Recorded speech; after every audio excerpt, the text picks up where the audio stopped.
Hey everybody, it's Eddie J on Crypto for GrowMyBag.tv. Hope you're having a good one. What's good, was good, was good. So yeah, we've got a little bit going on this past week. I published about 111 articles.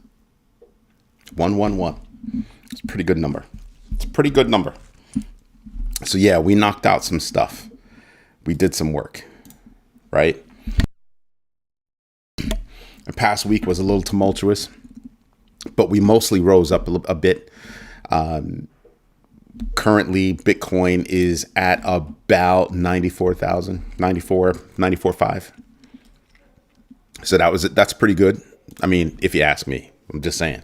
What I want to know is, today is Sunday in the United States. Have you invested in yourself today?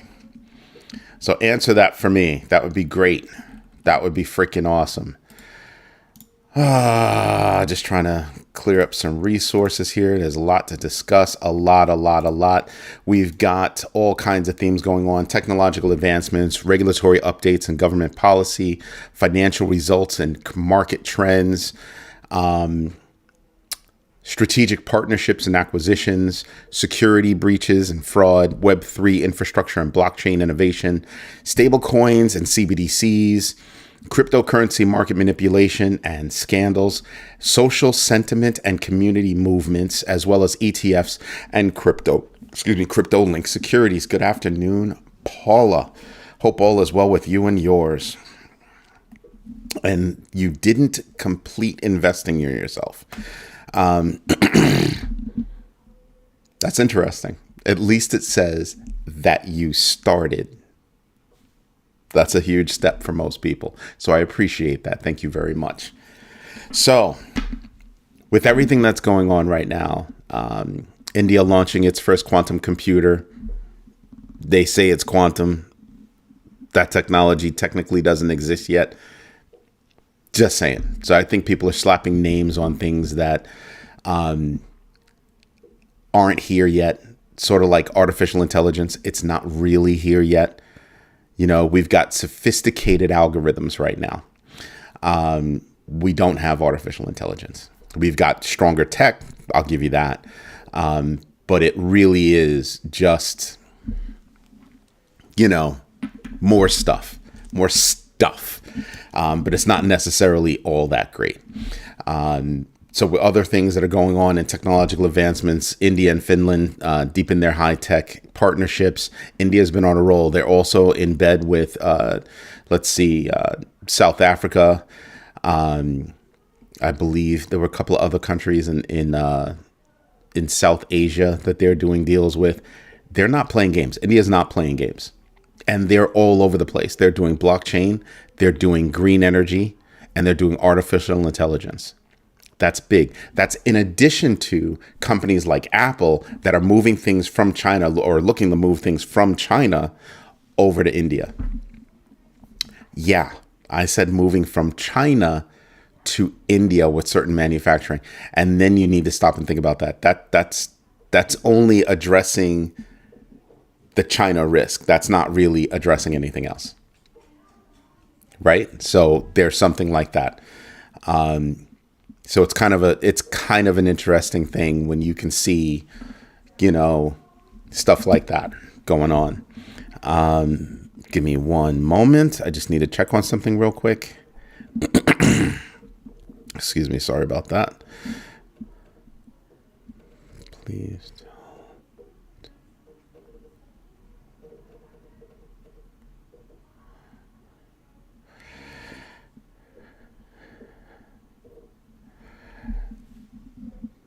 So what else is there? Sorry about that. It's just a little loud in the house, and I want them to kind of bring it down a notch. Let's see what else. We've got Immutable achieving regulatory clearance for IMX. That was a big deal for them. Immutable is, suffering. They're down a bit. Give me a minute. Let me see if I can look that up. Control F. Yeah, Immutable is down 56.23% year to date. So yeah, they're looking to make a change. That'd be really great. So that's a big deal. right?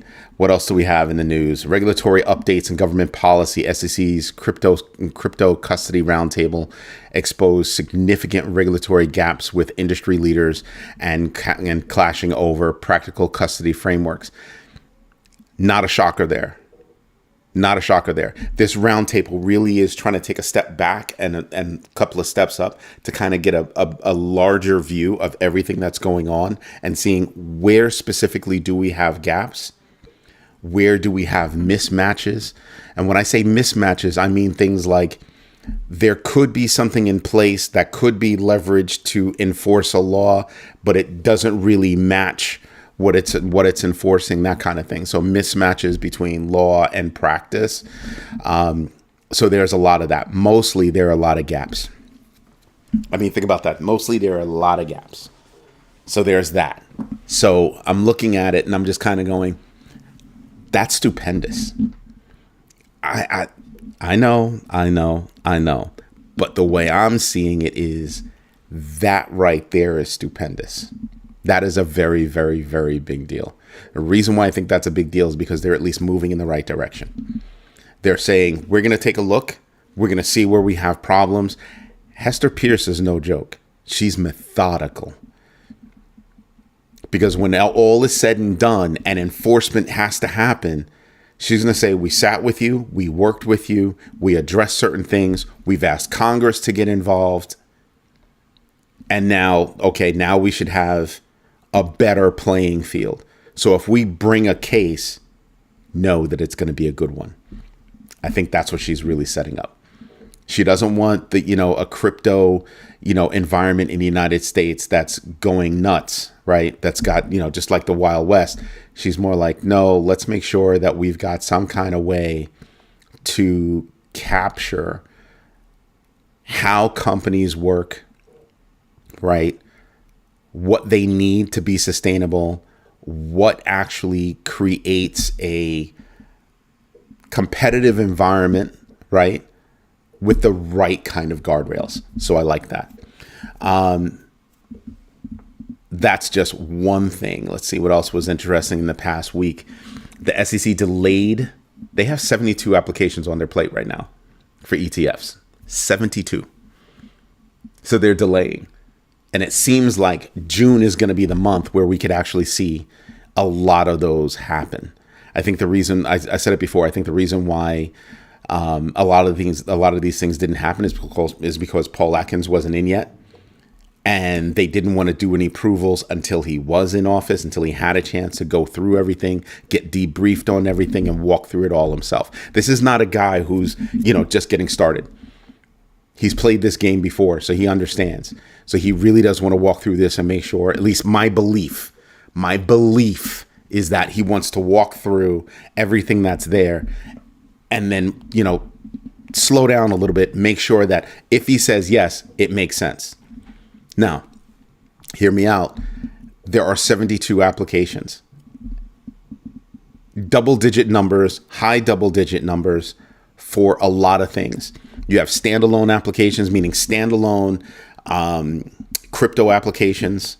You have a bag, right? You have certain ETFs out there that are looking to put together a bag of assets for you to get involved with.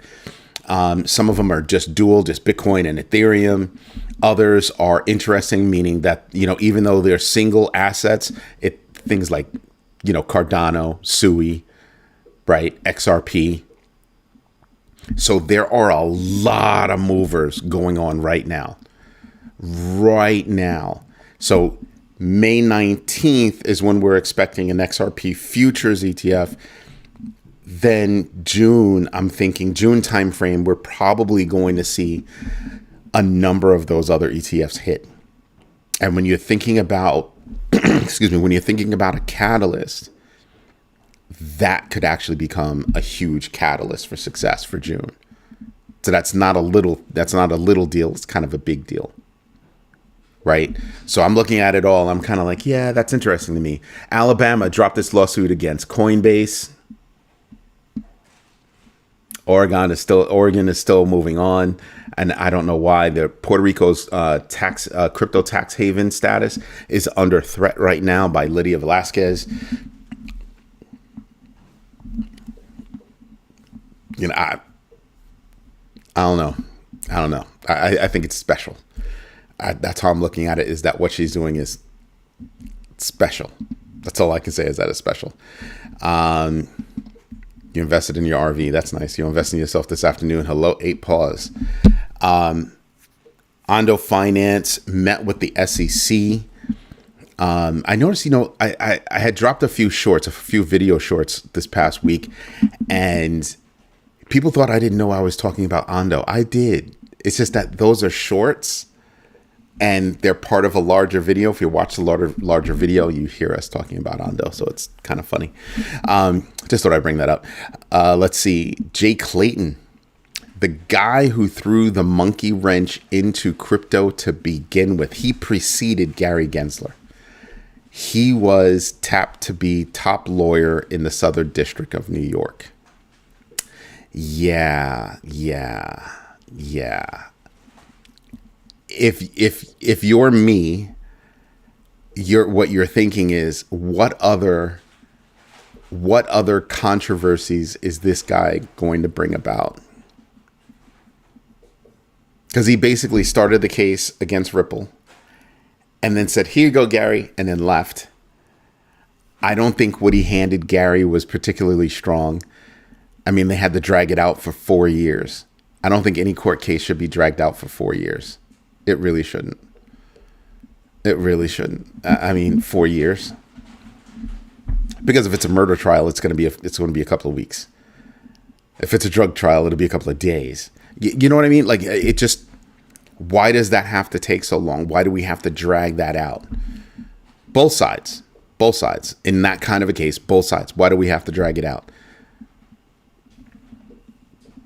Right? And it's often a ploy by the side that thinks they have the most time, or they can afford the most time, to stick it to the ones that don't. It doesn't mean that justice is necessarily served. It means that the one that could last the longest wins. And that happens a lot. I mean, look at the current regime.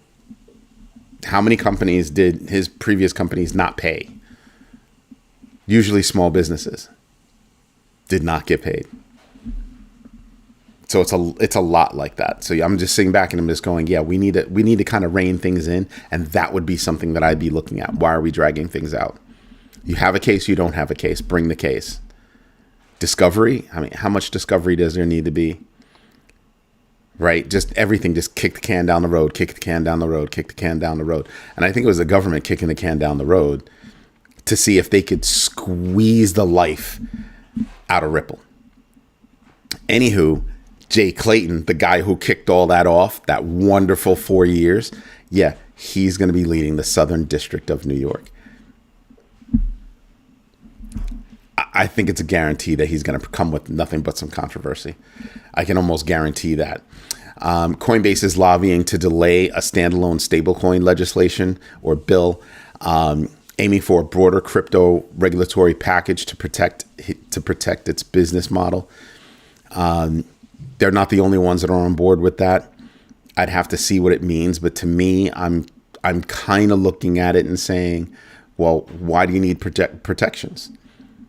I mean, I think there's been more than enough time for the government to get their act together to kind of say, okay, this is what we can do.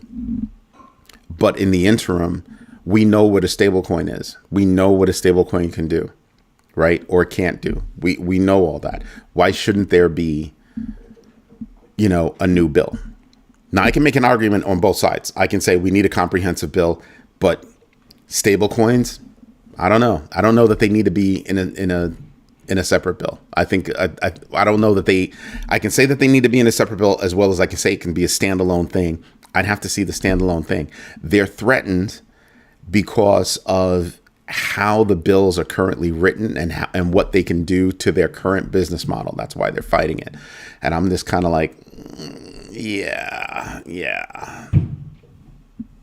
I get it. I absolutely get it. However, as my big brother would say. I think there comes a point when if something is well thought out, why not get it out there? Right? I'm just wondering, like, is there something in that bill that they just don't like? I haven't pinpointed it yet. The bill hurts Tether because you have to be 1-for-1 backed by fiat or U.S. Treasuries for the most part. If you're gonna be pegging against the dollar in the United States, by the way, in the United States.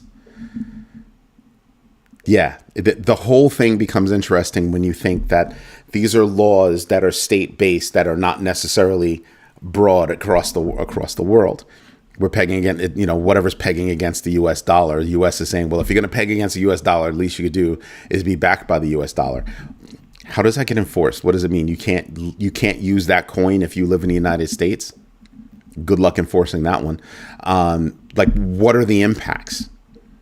Do you sue the company because they allow people from the United States to use it, but they're outside there's a lot that goes into that, which is why I'm thinking, well, you got to dig into that bill. I don't know that crypto is easy enough to only look at single focused spaces. I think it becomes harder because if you focus on a space, guaranteed it's touched by other spaces. So as you move in on this, it becomes a matrix of reasons why you have to do this versus that. And that's why it's going to take some time for a really big bill. Now, it could also be a ploy that, well, don't do it, right? Maybe there's nothing in particular, or there's something tiny about it that says Coinbase doesn't like it and other companies don't like it. Not everybody, just some. And you start to realize that, well, wait a minute. That more comprehensive packet, that's not going to come along for a long time. If at all. It won't come along for a long time. So what you could be hoping for is to kick the can down the road for another 3 years. Hear me out. Next year, right? Next year, everybody is going to be moving toward what? Midterms. When that happens, you have a lame duck president. So they've got to get everything done that they want to get done now, and getting that done before that time frame, that might not happen. So it's kind of a big deal. So if it doesn't happen, that means whatever they're doing now stays in place at least for another 2 years thereafter. And then the regime after that would be stuck with figuring it all out, unless Congress gets up off their butt and they keep working and keep trying to figure things out. Just saying. They want USDT to have clawback, which it does not have that feature now. Excuse me. It's not just that. It's not just the clawback. It's the clawback, but that's a good one. It is the clawback, but it's not just the clawback. It's that and the one-to-one, because they're trying to find ways to pick at USDT because it's the leader in the space, like by far. There are exchanges out there that don't recognize anything else except USDT. So imagine. And I think Coinbase wants to hedge their bets because they've already got a deal with Coinbase. I mean, with Circle, obviously, right, for USDC. They just cut another deal with PayPal for whatever it is their stable coin is. And USDT, they're not doing anything with that, right? So does it hamper their business model? Sounds like. And hello, Hutanic, have you invested in yourself today? What else do we have? We've got financial results. Bitcoin ETFs attracted over $2.68 billion. Hold on. Which is why, they're not over there. What they're trying to do is they're trying to make USDT act as if it's controlled by the government, because the government wants to be able to pick up the phone and go, hey, take that back. And for most people out here, that's a step too far. Oh, we think they are, involved in something nefarious. Please pull that back. Mind you, Tether does work with government agencies around the world already, but they want that tech built in. And I think that's going to be, as soon as USDT does that, that could wreck them. Now, word on the street is they're going for another coin that would be specific. That seems to be specific. And I would think that they would make that coin like that.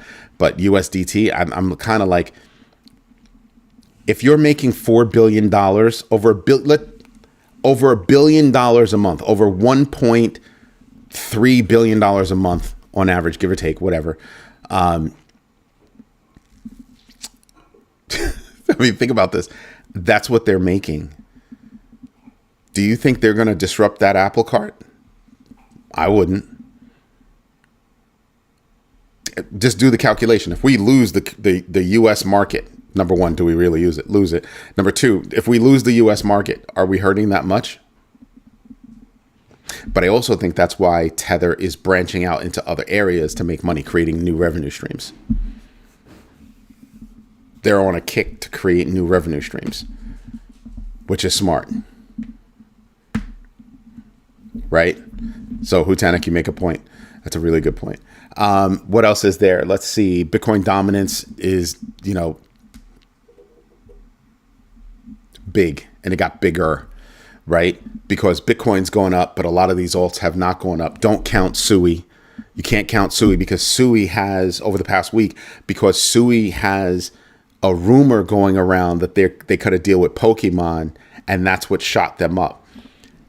However, because of those 72 applications, the market really is poised. Whoever's got an application out there to have yet another Bitcoin, spot ETF or another Ethereum spot ETF, that's going to have no impact whatsoever. You're an also ran at best. If you really wanted to do something, you should have been out there at the forefront a long time ago. You should have filed that a long time ago, but you didn't. However, the rest of those applications are altcoin specific. A couple of them are a mixed bag of altcoins. That's what I mean by a catalyst. We could be seeing in June, just saying, it's a possibility that we could see multiple applications just start to come through in June. So people are wondering, do you still think that 250 can happen by the end of the year? Yeah. If those applications come in rapid succession, they'll mostly aggregate into a huge catalyst that could push the market mad high. I told you, I'm willing to go broke, cash poor, to get in. I'm willing to do it.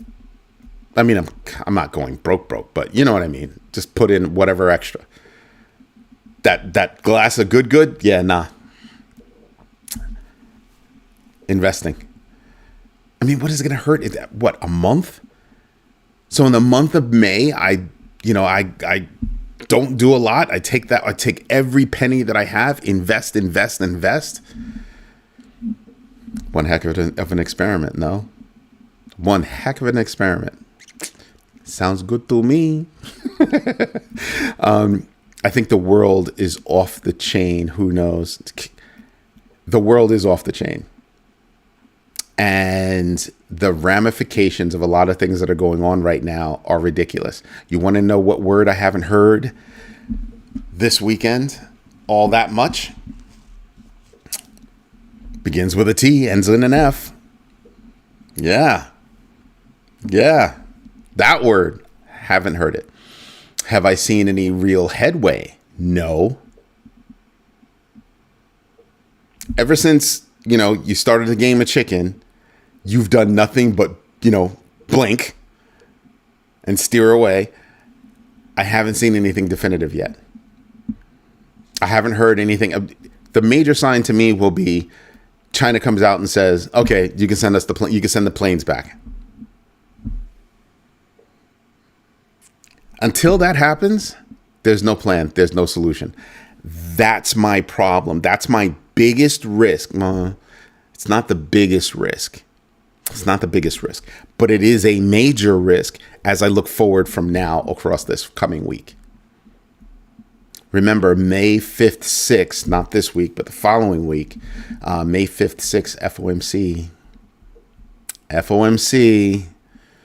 That's going to be a problem. People are sitting back and going, well, how is that going to be a problem? Most people on Wall Street are not expecting any kind of movement whatsoever.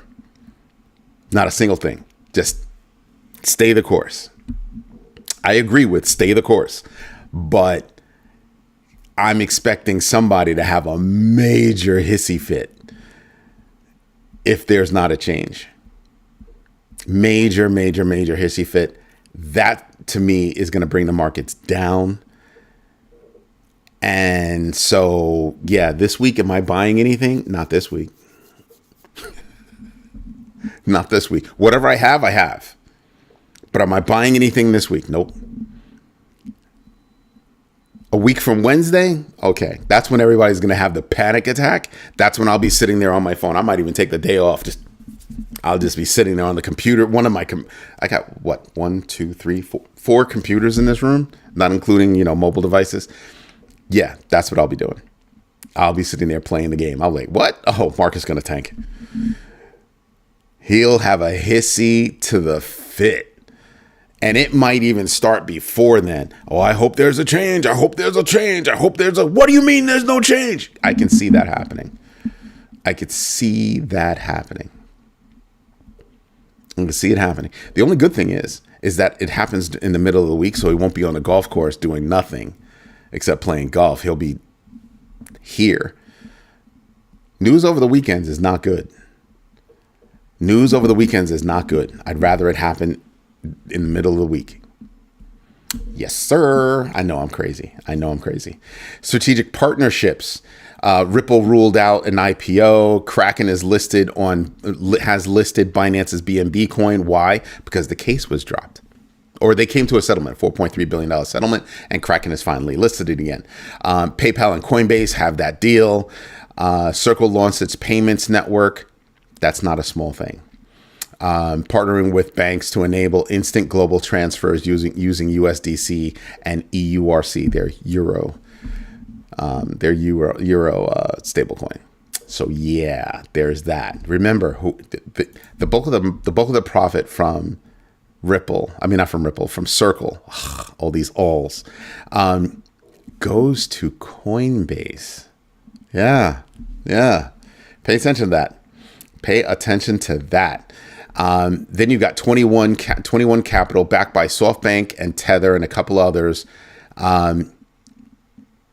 No joke. It started with what is it? Lutnick's son over at Cantor Fitzgerald. Yep. $3 billion coin acquisition vehicle, and they want a rival strategy. Good luck with that. Strategy is in a different business. Everybody looks at strategy as just being, in the business of buying Bitcoin. No, they buy Bitcoin to add it to their reserves, but they're a real company. Yes, that's their their primary revenue model right now, but they actually are a software business. They're a software company. They're not just out there buying crypto. They actually do make money. Just saying. I'm just putting it out there. Soul Strategies secured $500 million to do what? To do the same thing. Just go out there and buy Solana. Okay. Galaxy Digital rotated $100 million out of Ethereum and into Solana. See what I'm saying? There's a lot going on in the Solana space. I know there are a lot of people out there that like Solana. I have a bag of Solana that I have not sold yet. I sold off most, but I still have a bag, healthy bag, that I have not sold yet. My fear, because there's enough in there where I've made money off of it, so I'm not so worried. I've reduced my risk on that particular holding, but my thing is that I'm waiting for it to go above 200 again. And with this money, this is basically my profit, or most of my profit, right? I can sit back and I can wait for it to go over 200 again. My fear is that network gremlin rears its ugly head. And that's the only risk that there is for Solana. That's the only risk that there is. Go find research, do your own research, know your entries and exits, and absolutely invest deliberately, right? That's the GMB3. Go out there and do some research on what happened with Solana's network and try to ask yourself, does that seem feasible? Especially with the last one. Does that make sense to you? Given everything that they've been bragging about, does that make sense? Just saying. I wonder which sports betting company will start bets on who blinks first, the Fed versus the US. That's already out there. It's called Polymarket. Polymarket does it. Yeah. So yeah, you could see that coming. Definitely see that coming. ZK Sync recovered $5 million from the stuff that was stolen from them, from the assets that were stolen from them. How? Well, they gave the person a bounty. Peter Todd exposed a decade-old backdoor vulnerability in Ripple's XRP, and it happened. It came to fruition. Supposedly, they fixed it. Okay. Not mad about it. Did I miss something with you, Hutanik?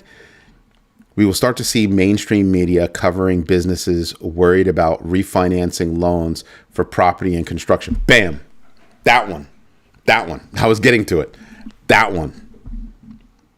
That's going to be a major problem. When you think economics, commercial loans are going to be a freaking problem. Commercial loans are going to be a problem. Retail mortgages have taken a 13% shave, meaning there are 13% less applications out there. Yeah. You have a lot going on in that space, and not a lot of people are thinking about it. Hutanik, I agree with you, but I'm not going to say that. Just go to the corner. Just go to the corner for that one. But yeah, I think so. Look at it. I tend to look at Solana in this kind of way. There are a lot of coins out there that are being invested in by institutional investors, right? Yes, Galaxy Digital just bought a whole bunch of Solana. Sure, fine. Mike Novogratz, you do your thing. Got no problem with it. He must see something that I don't, or he's getting in on the while it's down to sell a little bit, sell it off when it's up. Wanted to shave his risks from Ethereum. Totally get stuff, right? Totally get it. However, I want you to look at integration. I want you to look at the technologies over the past, just the past 1 year. Look at what's being integrated at different financial institutions. Not one is Solana. Who's coming out with major projects that are out there that are like mission critical? It's not really Solana. I mean, you could find one or two, major projects, but are they mission critical type projects? Are they at that level of mission critical? No. Nope. So yeah, I'm looking at it and I'm kind of saying to myself, I don't know. Because it's not dependable from a network perspective. It's not dependable. It's not dependable. So yeah. I mean, wasn't it this year that they already had one problem? Oh, congestion problem. Like I said, do your own research on that one. And then ask yourself, with all the press releases that they talked about their speed and all this good stuff, does congestion work in your head? Which one of them's got to give? So I do have an issue with that. But with regard to loans, Lord of mercy. The commercial loan space is a major problem. I mean, it's a larger problem than the last real estate problem. Yeah. Go to any major city that's out there. They've been decimated.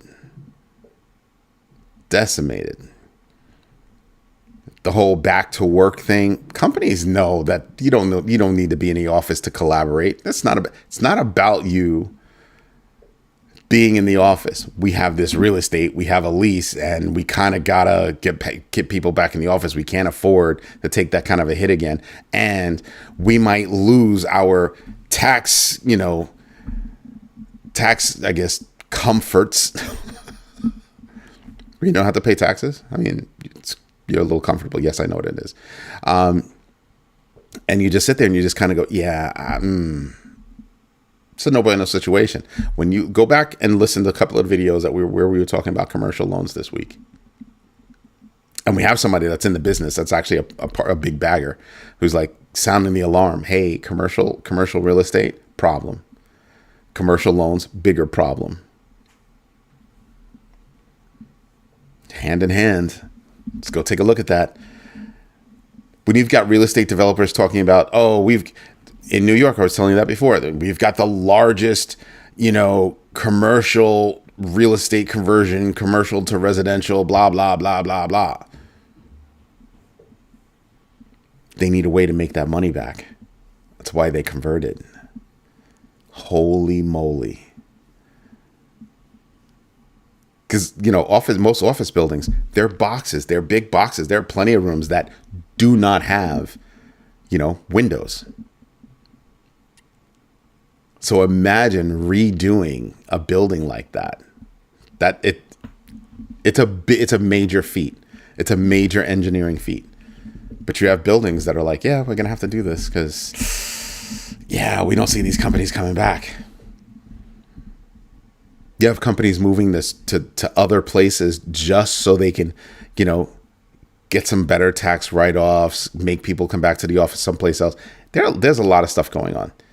And most people are definitely looking at a recession right now. I mean, Google was up like double digits or something like that, or Alphabet was up double digits. Google's still having layoffs. Yeah. And look at how they're starting. Come back to the office or lose your job. Bam, we're not even playing with you. You come back to the office minimum 3 days a week. We don't care what office you go to. That statement right there is what tells you, there's going to be a problem. And I think going forward, you're going to hear about more companies that are going to go through layoffs. No joke. You're going to have more companies that are going to go through layoffs. For sure. For sure. Because think about it. A lot of companies are taking a hit. Here's something else to contemplate. Some of these companies who can't afford the current tariffs that are on the books, they've got a problem. What product do they have? Some of these companies only have, warehouses that have that can keep them going for another 3 months or so. It's going to be painful. And what are they saying? Yeah, if we have to do something, we're just going to pass it on to the customer. Ouch. Now, just remember how tariffs work, right? So I'm importing something. I'm only paying the cost of what's being imported. I'm not paying the retail. I'm not paying the tariff against retail. I'm paying this cost. So if it costs $10, I'm selling it for $100. I'm only paying, worst case scenario, that 245% on the $10. So $24.50 instead of $10. Okay. No, it's up 200%. That's only up 100%. Yeah, it's a lot of money. But you see how that can completely wreck how a company operates. And there's almost no industry in the United States that isn't affected by those tariffs that are in place right now. Very few companies are unaffected, meaning everything happens here in the United States. But as soon as you have to deliver your product, that vehicle that you're using to deliver guaranteed has parts that come from out of the country, which is why the car industry is kind of like, hey, can we get a pass on that? we kind of need some stuff. Yeah. This is not itty bitty little stuff that we're talking about here. These are major impacts. That's why I keep saying we need a plan for how we're going to manage these tariff deals going forward. We need a plan to bring down the $36 trillion in debt. Because what is everybody talking about right now? They're talking about tariffs. Are we talking about the $36 trillion in debt and growing? Are we talking about that? No, we're talking about tariffs. Are we talking about the tax bill that's out there that gives more tax write-offs to companies and the wealthy? Literally. Go read it. No, we're not thinking about that. We're thinking about tariffs. So look over here so we can do all this other stuff over here. That stuff over there is going to cost us more money. That will balloon us. That will balloon the U.S. economy debt to higher than where it is now. Now, I want you to really contemplate this. At what point do people say, yeah, we're not buying your debt anymore? Choke, choke. We're not going to buy your debt anymore. You already have countries that are dumping our debt. And not just in retaliation. They're dumping the debt because they don't want to be holding that. They do not want to be holding that, our debt. Problem. Ding, ding, ding, ding, ding, ding, ding, ding, ding. Something else that one of the big baggers brought up, Hutanic. So we've been talking about it for a while. How long can we sustain? So even though June could be a spectacular month, could be. Do I think the rest of the year is going to be spectacular? I think it'll be spectacular. I don't think it'll be spectacular in a good way. Keeping it real for you. I do not think it'll be spectacular in a good way. General contractors use rolling credit lines too, so that will be included. Yep. If Doge was tanking, I would be worried about Sol. What do you think about that? I don't know that they're related. In my head, they're not related like that.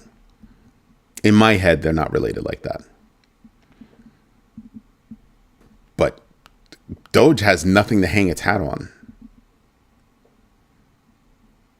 When was the last time you heard somebody implementing something on Doge? Doge is operated by what?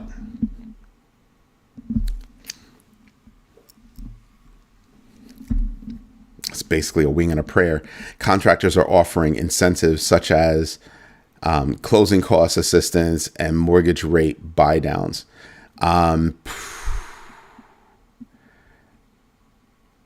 Those are builders, not contractors. Contractors are companies that are just going out, fixing homes, that kind of stuff. That's how I look at a contractor, right? A builder is what I think you're talking about. And yes, they are. Have you been down to Florida? Oh, that's right. Why would you buy real estate in Florida? Forget about global warming, water tables rising. Forget about that. Taxes, high interest rates, and nobody wants to do insurance in Florida. Woof. So you've got whole neighborhoods in Florida that, have been built out. Nobody wants to buy that. Nobody wants to buy it. They can't pay those bonds without causing inflation in their fiat. Yes. The countries that hold gold can rebalance after they've paid off all the U.S. bonds. Also, yes. Not necessarily pay off, but they'll be in a better position. I'll tell you that. Abso-freaking-schmootly. Right? But we're looking at major problems that you're only going to be able to distract the world for a certain period of time. After a while, you're not going to be able to distract people like that anymore. Hey, United States, you've got over $36 trillion in debt. I mean, don't get me wrong. There are a lot of countries that are in the same boat as us. We just happen to owe the most. So there are going to be a lot of people that are just going to be like, yeah, you're in debt. You're in serious debt. You're not in just a little bit of debt. You're in a lot of debt. Right? You're in a lot of debt. So I stop and I contemplate that kind of stuff. And I just kind of go, yeah. Those are negative catalysts that will sooner or later come home to roost. What's up with that tax bill? There's going to be a lot of hoopla over that. Any faux pas in how the United States moves, right? Any kind of faux pas. United States is going up against the Houthis. We're trying to take them out. Okay. That's going to affect oil. That's going to affect oil. Now, I was giggling over, over this past week, right? One of my friends is getting solar. That I just found out he's getting solar, and I'm looking into getting solar. And I was cracking jokes with my brother because I'm using the same guy that he used. I'm dealing with him, and my brother's like, "Yeah, if you're looking at your house, you might think that your house isn't going to look gorgeous anymore because you got these ugly panels on your house." My brother goes, "Those are the most beautiful, ugly ducklings you've ever seen." And I'm like, yeah. Because I was one of those people, drive by a house and it's got solar panels. I'm like, oh, well, they have solar panels. All right. A couple of families in my neighborhood, they have solar panels. I'm like, oh. Then they did the math on how many panels I can have on my house and how much energy I would be producing. And I was like, huh. Okay. Yeah. So I'm looking to reduce how much money my household has going out by getting solar panels, doing something like that. No, I'm not pitching solar panels to you. I'm just showing you how I think about investment, right? So by getting these solar panels, on a yearly average, I'll produce 109% of my yearly usage. Yeah. So I'll be able to take that money that I was going to spend, and I'm locked in. My cost per month is locked in, right? So I'll be able to take, that's more money that I'll be able to take and put toward anything, any kind of investment by itself, right? Like, say, this is how much we normally spend on electricity, and this is how much we're going to pay, and be able to say, okay, great. Let's take that number, that delta, and invest it. Where do you put it? You keep paying the same amount of money out, right? Like as normal, but then you go do something with it. It's a big deal. SEC postpones decision on, yeah. All right. So you weren't responding to me. So yeah, when I think about how much I have an uncle, he's a little bit loaded. And when I was younger, he said, it's not about how much you make, it's about how much you keep. And that has stuck in my head for like 30 years. Just stuck in my head. It's not about how much you make, it's about how much you keep. So I think it was Captain Banana had typed out that everybody's definition of luxury is different. And she's absolutely right. I will also say that whatever you call luxury, that means you don't need it. That means you just want it.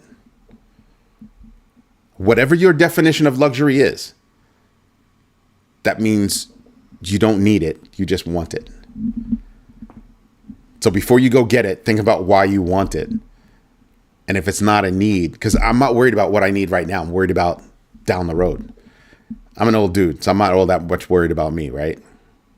I'm worried about kids, grandkids, great-great-grandkids. Where can I get them started? I'm worried about that kind of stuff. I'm worried about my last name, not my first name. I say it all the time. So when I look at something like that, I'm kind of like, I need to start keeping more. I need to bring my expenses down, right? I need to bring my expenses down in a major fashion. In a major fashion. I need to bring my expenses down. Why is that? I smell a recession. And I don't see how we can do anything to stop it. I just don't see how we can do anything to stop it. Commercial loans. We need one more bad move, And you'll have Japan and China do more than just flex. That'll do it. That's a flex, right? Just, but a straight up punch in the face? Oh, yeah. Now, I will say this. Nobody wants that. Nobody wants that. But it could wind up being a problem.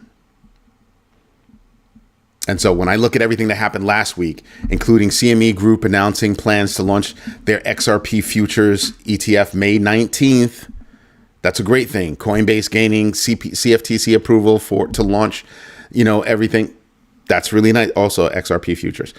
Yeah, that's really nice. Canary Capital filing for staked SEI. Really nice. Go look up who just invested in SEI. Go look up who just invested in that. Timing was just awesome. Every time there's something that hits the market poorly, I want you to go try to immediately just go try to do research on who just made bank. There are already reports out there that, before the last bad news that we got, somebody came out and said something. And just before they said something, people were buying puts. 1 day puts. They were buying 1 day puts. Yeah. And then the news came. And then how much money did they make? They put like $1.3 million in puts for the next day. Wow. They made huge money. Huge. That's why I think about that. And Cardano knows you can send Bitcoin and XRP to an ADA address. Yeah, you can let that sink in, but that was coming, and I don't understand the significance. I understand the significance, but I don't understand the significance. Why? Where's the value in that? I'm not questioning what you're saying, Hutanik. What I'm saying is, to the average person who's just getting involved in crypto, that's not advanced level stuff. That's next level stuff. For the average person that's just going to go out there and buy something, why? Security of your Bitcoin? Okay, that's not enough. I'll get it, you get it, few other people will get it. The vast market out there, not going to get it. In other words, I don't think that's going to be a big deal news-wise to impact the coin. It's great for Cardano, don't get me wrong. Like I said, some of us will get it. Others will not. Others will not. So yeah, there's that. Thank you, Max Salas, because that's exactly what it is. Max, have you invested in yourself today? So yeah, I think it's great news for us, people that are into that. Other people are going to be like, yeah, what does that mean? What does that mean? It's all this complex stuff that people are not going to get. They're not going to get it. Now, if you're going to tell me I'll be able to do certain things with Cardano, the additional programmability, Hydra, all that good stuff. Okay, now that makes a difference. I don't want to hear complex stuff about that. Right? I don't want to hear complex stuff like that. I want to hear all the stuff that's going to hit the regular person when it comes to Cardano. Because I think the matchup, let's hear me out. I think the matchup for me right now is Cardano versus Solana. I think that's the matchup. Everything Solana wants to be, Cardano is. And when you start seeing that, that's going to be what's up. And let's not get it twisted. I love Cardano. I've got big bags of Cardano. But I also understand what it means to the regular person. I want to hear people stop talking about that highly technical stuff that's not going to mean anything to anybody. Start getting with me, talking to businesses that are out there where you can say, well, a Cardano transaction happens within, seconds. That's what I want to hear. I want to hear brick and mortar ready crypto. All crypto is ready for online stuff. That's easy. I want to hear brick and mortar ready crypto. I want to hear stories that's going to affect that. That's the story we need to start telling. I know. People are like, oh, but Cardano. I get it. I don't care about any of that. I care about how fast is Cardano? What's the programmability of Cardano? You know what I mean? Like, how secure is Cardano? And then start making that. You ever wonder why I talk about credit card processes versus Cardano and other crypto processes? Credit cards don't complete for 30 to 90 days, whereas with crypto, it happens in seconds or minutes, depending on what coin you're using. Yeah, I want to hear about that. Give people examples of real world application, and then they'll start to buy in, because that's when they can actually see directly how it affects them, without having to take a master's course on why it's so important security wise, why, you'll be able to send XRP and, Bitcoin over to Cardano. The average person will just say, that's stupid. You'll have to give a class on why that's important. And it is, but you'd have to give a class on that. Those kinds of concepts, people are not they don't care. Give me how fast it is for me to get my money as a business owner using crypto. I'm charging $99.95 for a product or a service. You pay me with crypto. How much of that am I going to get? $99.95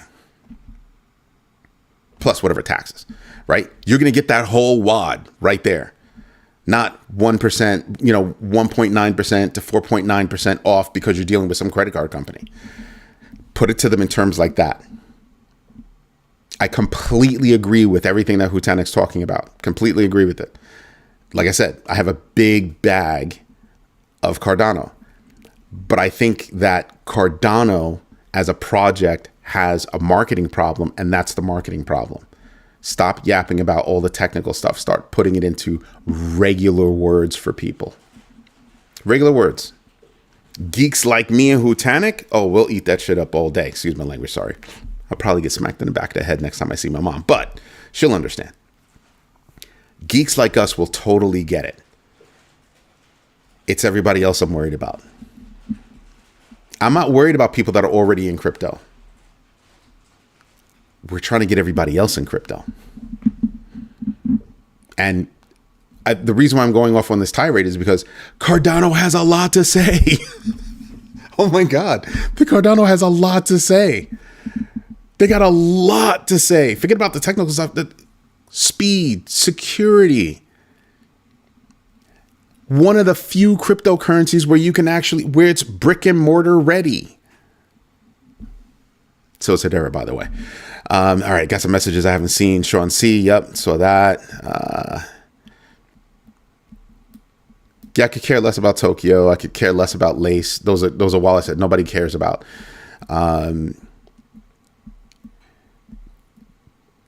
Good for Google and Apple Pay. Why do I want anything to go through Google and Apple Pay? I don't. A third party? No, I don't. I really don't. I can explain that to you.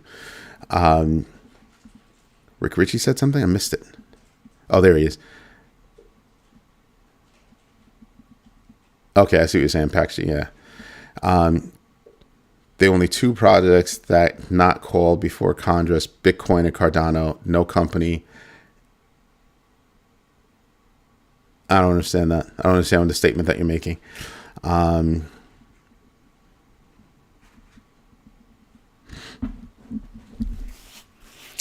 Since everybody likes the idea of using Google and Apple Pay to do, to work with credit card sales. To work with sales. What's the fee? What's the fee? I do not require anything from a third party to have their hand in my pocket to do a crypto transaction. On the register, boop, boop, boop, boop, boop, boop, boop. That's the total. There's the QR code. Flip it around. Boop, boop. I don't need a third party for that. I do not need a third party for that. So as nice as that sounds, oh, it can work with Google and Apple Pay. No, I don't want to work with Google and Apple Pay. As soon as you say that, to me, that's a credit card transaction. Somebody's got their hand in my pocket. I want to hear about, oh, I'm going to get all my money. I'm going to go. That's why I keep telling people, my company, we do that. We do that for a living. And it's a direct transaction. There's nobody in between. You pop up a QR code or whatever it is, and this person goes boop, boop, and they pay you. Done. It's an OTC transaction. It's a transaction between two parties. My company is just helping you present that charge to your customer. Big difference than going through an Apple Pay, a blah, blah, blah pay, yada, yada, yada, yada. Yes, one day there will be a Rebel Pay. But it's to help you set up that direct transaction. Nobody in between. It's you. Right?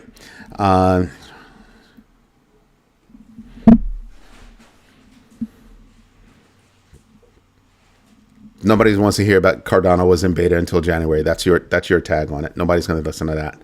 I totally disagree with you. We can have drinks and talk about it. People care about fees. I'm not talking about the customer. That's an incorrect statement. We're not talking about the customer. We're talking about the person that owns the business.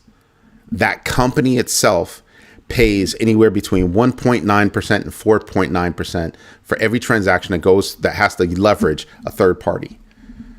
When you think about how much money that company is losing and then what could come back because of it, right?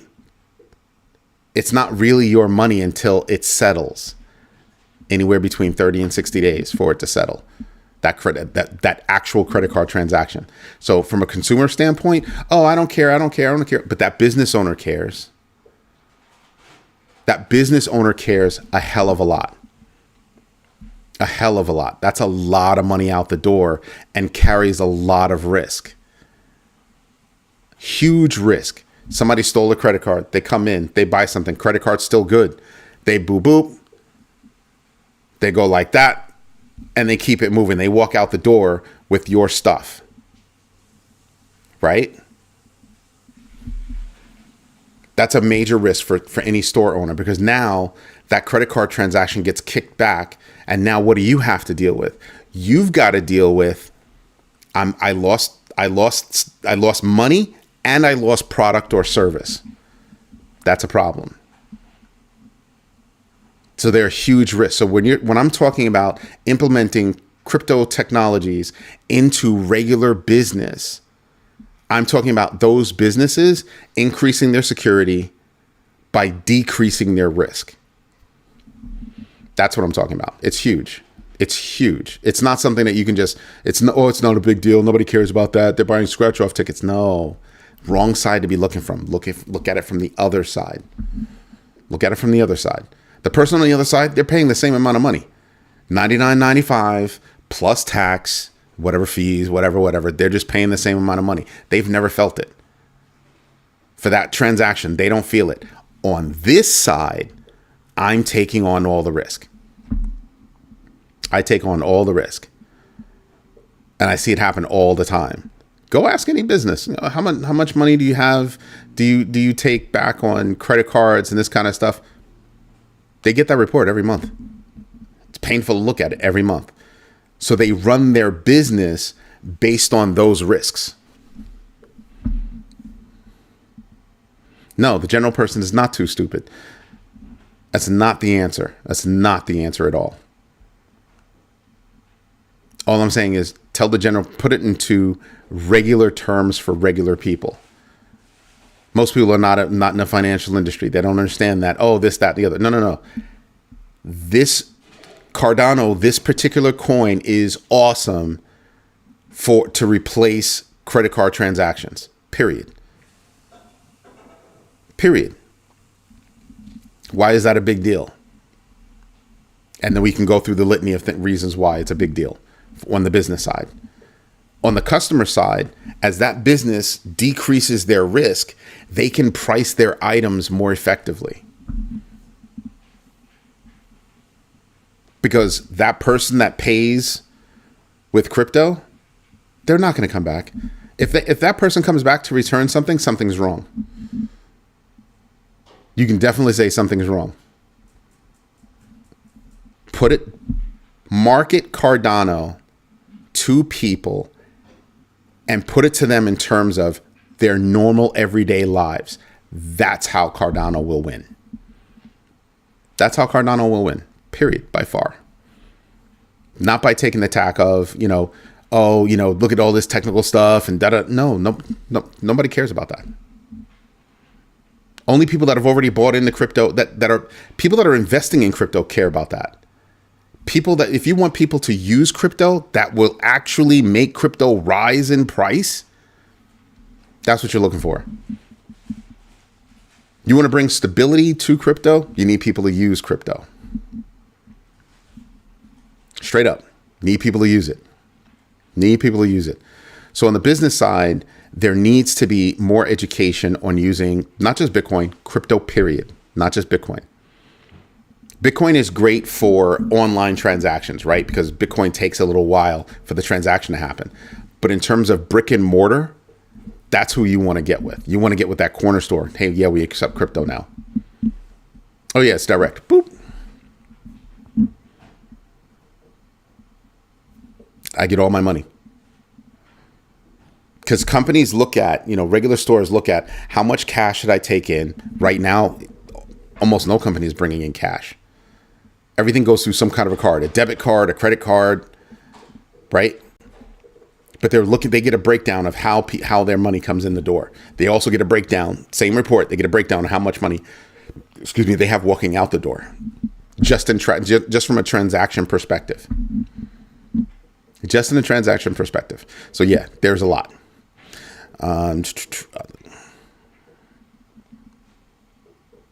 The general person today doesn't have enough bandwidth to learn about crypto and everyday habits and change everyday habits. They do though. How long did it take for people to get involved with Google Pay, Apple Pay? It wasn't hard. You just have to make that transaction easy for them. You just have to make the transaction easy for them. Oh, get one. It's really cool to have it. One of the reasons why I want everybody to get back into get to using crypto is because you'll start living within your means. Let that one wash over you for a minute. You use crypto, you're living within your means because you either have it or you don't. That would be a great way to retrain our society to get back to living off of the equivalent of cash. You have it or you don't, period.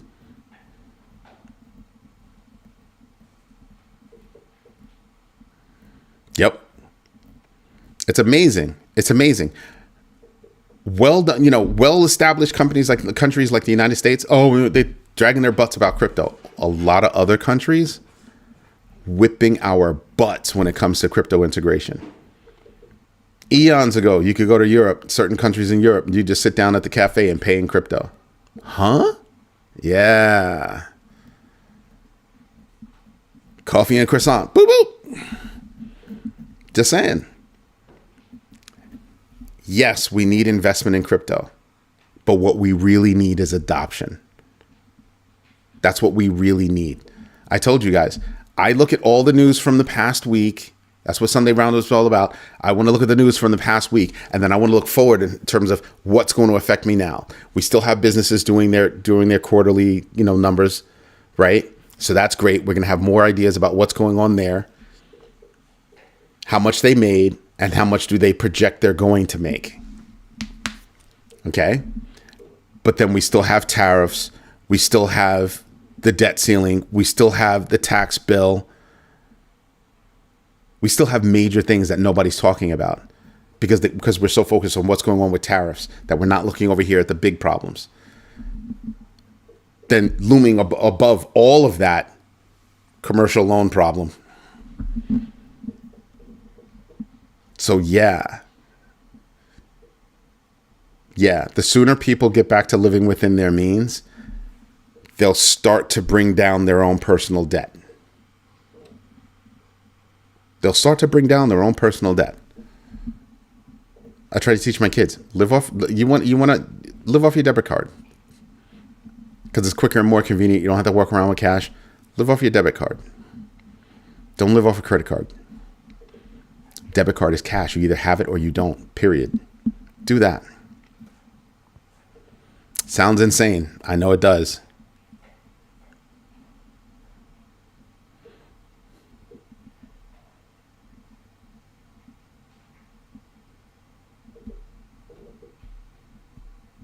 There are a lot of people that they could call. Unfortunately, one of them would be Charles Hoskinson, but I'd want to get one of the other developers. I'd want to get somebody who's actually a developer, that can say, or a person that uses that can sit there and talk about what are the pluses and minuses of Cardano. But why do I need to have Cardano brought in front of Congress? That makes no sense to me whatsoever. Period. It makes no sense whatsoever. I understand the point that you're making, but I don't understand your question. What reason do I need to answer that question? Same thing that you would say the same thing about Bitcoin. It makes no difference. You're asking the wrong questions. But why would they need to go in front of Congress? Why would anybody need to represent those two coins in front of Congress? You don't. You need to represent crypto in front of Congress. You need those companies to be called up. Coinbase, what are you doing? Rebel Visions, what are you doing? Any one of these companies that's in the crypto space that's providing services, you want to talk to them. How are you doing it? What are you doing? Oh, this is what I'm doing. This is how I'm doing it. This is why I'm doing it. This is security that it brings. This is the risk that it brings. But with what I'm doing, here are the only risks that exist. Here are the impacts to the regular person. Here are the impacts to regular businesses. Yada, yada, yada, so on and so forth. But calling specific coins, that's silly. That's silly. You're never going to do that. Because the whole being a security is being brought up again. Yeah, I'm not calling you silly. I knew where you were going. That's why I was saying that's silly. That's silly. That's a whole bunch of people that actually don't do their own research are bringing that up. Don't react to stupidity. Don't react to stupidity. That's all I can say.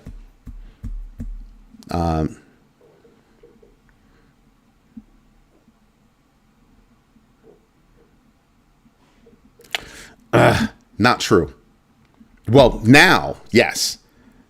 So what I would say is do your own research, know your entries and exits, and absolutely invest deliberately, right? So in doing your own research, you would know that there was possibly a case against Ripple ages ago because of how they introduced and how they were using Ripple, right? Right. So if the case started 4 years ago and the value or the impact back then was only this, well, that's what we're going to fine you. But 4 years later, and you go from this number to 2 billion, 50 to 2 billion. Yeah, I don't think so. I don't think so. And that's what the government said. That's what the court said. Yeah, we don't think so. We don't agree with you. But the whole security situation, I'm not going to listen to anybody that's not making those rules. I'm not listening to any one of them. I'm not going to listen. As soon as that person opens up their mouth, I'm going to do what we do. I'm going to light you up with dumb questions, with dumb amounts of questions. Just be like, all right, so what have you done? What do you know? What have you done besides, invest in crypto? Like, what do you know about it? Have you invested in crypto? Oh, you don't know about that. Do you know the history of crypto? Tell you what, here's this 89-page book. Go read that first and then come back and have the conversation. Because a lot of the stupid things that they're covering, well, go buy my book. It's right there. Then you'll understand why people are looking at you like you're freaking stupid. Not you, Hutanik. You know who I'm talking about. Although we probably call each other stupid all the time. They send a Wells notice to Hosky that will. No, it's not going to happen. Come on, stop coming up with silly ideas. That's not going to happen. How can you? He doesn't own it. He doesn't control it. So that's never going to happen. Good luck with that. You send a Wells notice, 10,000 people have to receive that Wells notice, and the bulk of them are not in the United States. Next. So yeah, so that's not going to happen. That's not how it works. That's not how it works. You go after companies that you can put your hands on. You can put your hands on a DAO. People think you can't put your hands on a DAO. That's why a lot of DAOs and people work anonymously, because they don't. That's the whole point. I don't want you to put your hands on me. That's nah. But the United States has a big issue because United States seems to be taking this tack that we ought to be the police for crypto. Have you lost your ever freaking loving mind? That's why it's created. Governments have failed in terms of economic policies, all that good stuff. They failed for the regular person. Yeah. Yo, that's not. Don't put you in front of that. No, that's nah. I already spoke about Jay Clayton. I already spoke about that. Go rewind. But yeah, that's the big deal. Anyway, everybody, this is Eddie J on Crypto for GrowMyBag.tv. Hope you like what I'm doing. If you do me a favor, hit the like button. Tell your friends about us. And yeah, second week of May, we'll have the next big bagger meeting. I hope you sign up, because it's going to be a very big deal. Because what happens just before the next big bagger meeting? That's right. The FOMC meeting. That will be the hottest topic. I can't think of another hot topic. Well, you'd have the FOMC meeting, you'd have the tariff conversation, you'd have the current tax bill, you'd have the debt ceiling problem, you have commercial loan problem. There are your 5 topics. All of it's going to be huge. So the next big bagger meeting, whoo, baby. That's going to be ridiculous. It'll be ridiculous. So if you haven't signed up yet, sign up. Everybody, I hope you have a good one. Hope you like what I'm doing. Thank you for your time. Thank you for your patience. And as always, I'm dead serious. Thank you for your trust. It takes a lot to get up here in front of you guys most days of the week to tell you this is the news and this is my thoughts on that news. Because it's not just my thoughts on that particular news point. It's my thoughts on that news point and related points. I try to connect the dots for us. And some of you guys are really good at helping me connect more dots, and I greatly appreciate that. So yes, thank you for